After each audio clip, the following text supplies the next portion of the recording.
Maybe I should sit here and tell you a story. That feels quaint. Turn this up.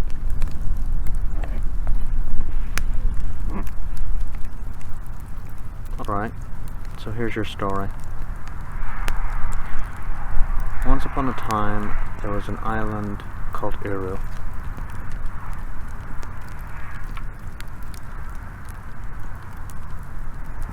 Island that you know is Ireland today.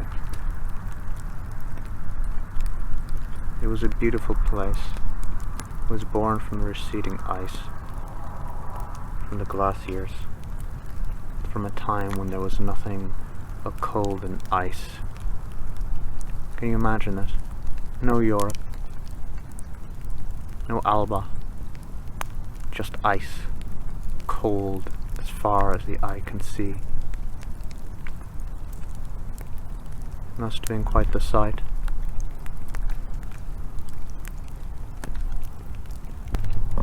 Nothing but cold, nothing but ice.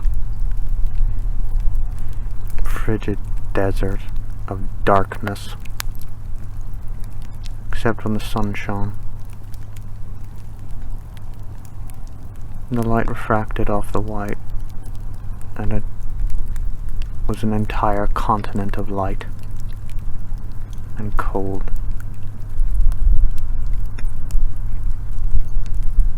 But everything changes and nothing lasts forever, and the ice receded, and from them they created mountains, valleys, lakes,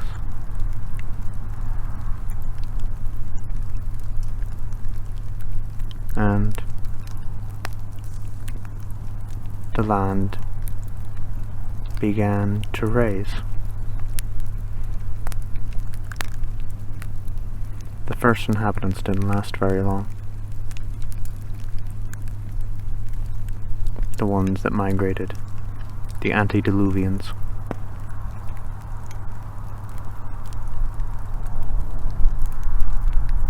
They were quickly wiped out, except for one, a shapeshifter, and he carried their story. He turned into a salmon and survived the flood. But that's neither here nor there. After the flood, after the ice, then came the first invasion. People from Greece. They didn't matter. Their names forgotten. Or at least, they should be forgotten.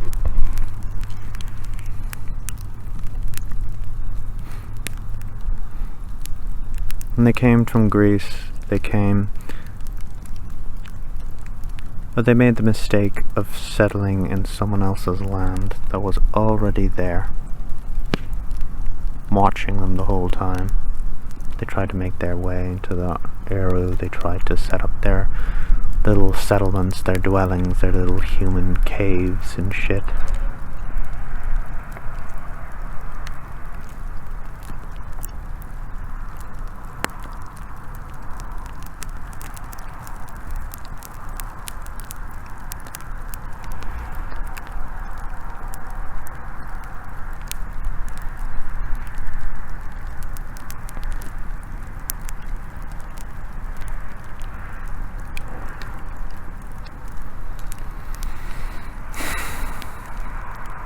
I have to keep an eye out. They could sneak up on me with a fucking axe. But anyway.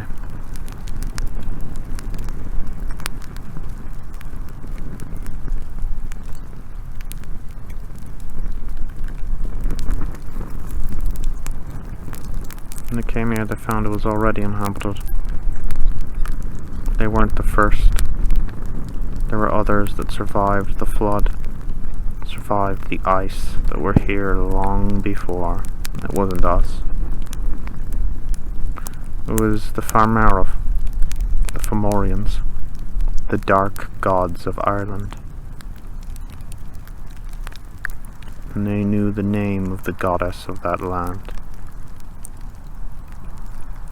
She was not that dainty Erin that the Milesians use as their icon, their Victoria. She was as dark as the land herself, full of hatred as much as the blackthorns and bramble that drag as you walk through the countryside, that need an offering of blood from every single man, woman and child that walks this land. She was beautiful. She was powerful. And she was the goddess that the Fomorians worshipped, because they knew they could not stay in that land without her permission.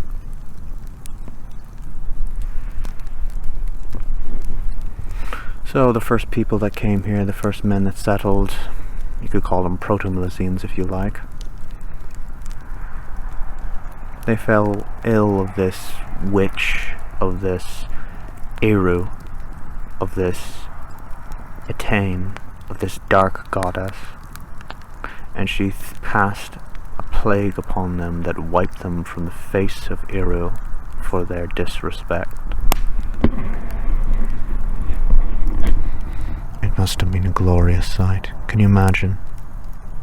An entire race of humans wiped out over the matter of weeks. Maybe it was even days. The pestilence, the boils, the black ooze, the swelling under the armpits, the coughing, the streets of bodies, the rats feasting on their corpses, the crows pecking their eyes, engorged with blood and viscous from their hollow skulls. The maggot feast.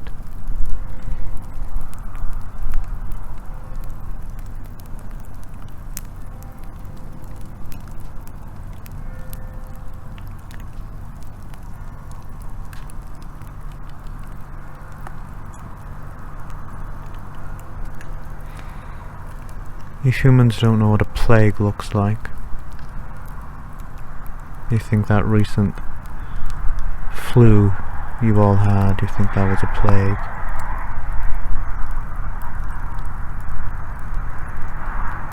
Across North America, a series of plagues, the result of the colonization, occurred. 9 out of 10 of the native inhabitants of that continent died from the spread of various smallpoxes and flus and colds. Can you imagine everyone you know counts to 9? Those 9 are dead. Every single 10th person would survive. Go through them in your head. All the people you know.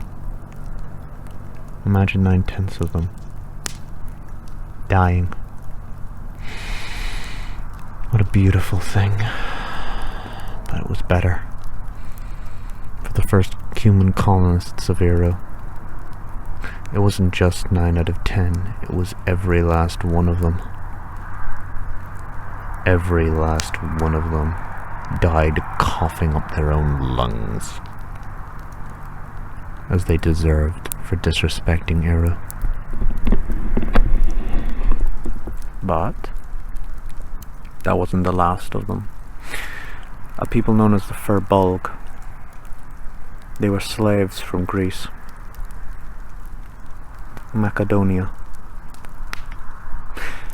They would be sent by their masters, who lived in infertile land, into the mountains to gather fertile soil in great sacks made of leather. One day, a leader of theirs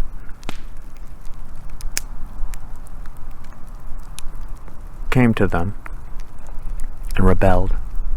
In secret, they took the sacks when their masters had told them to go into the hills and to collect the fertile soil, and they fashioned from them boats, and they fled Greece, and they fled from their masters as far as they could possibly go until they reached Eru.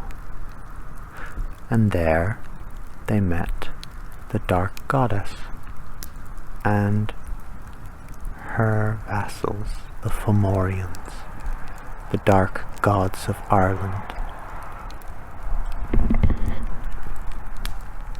The ogres, the monsters, the giants, the dog-faced creatures, the things of nightmares. Things that would make things of darkness that came crawling from the depths of the sea, from dark places that man has not yet had his eyes upon. So naturally, in desperation, the Farbólg, the bag people, the sack people, as they were called for their sacks they used to carry the dirt, they made a dark pact to worship the Fomorians as gods, as they should have, as is their right. Humans are weak, weaker than the more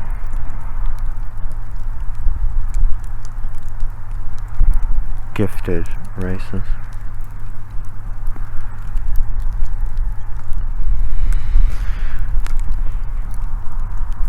So, instead of slaves, they became worshippers, priests of the dark gods.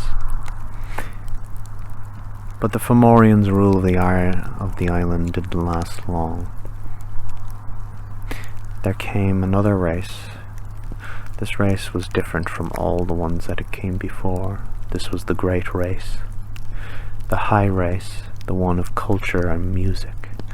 They came from lands we're not sure of yet.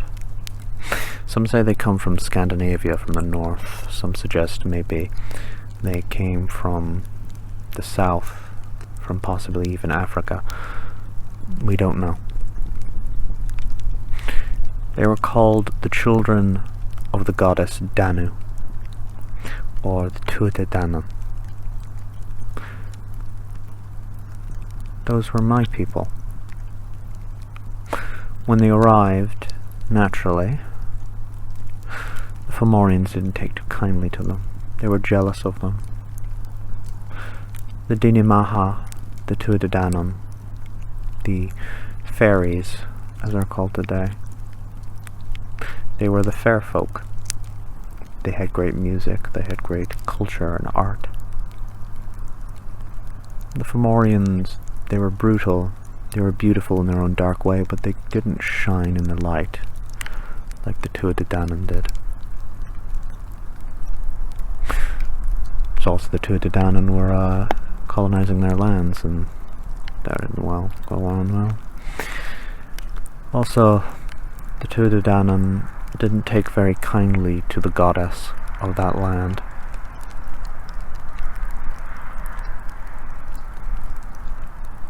Or perhaps they just saw a different side of her that wasn't the darkness that the Fomorians saw.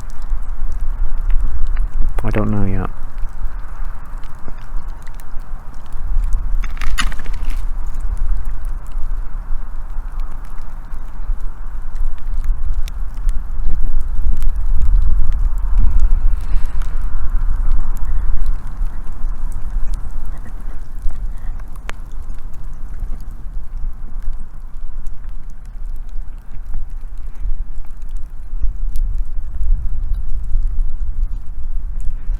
Fire's dying. It's starting to get windy. I'll have to finish up here soon. None of my concern.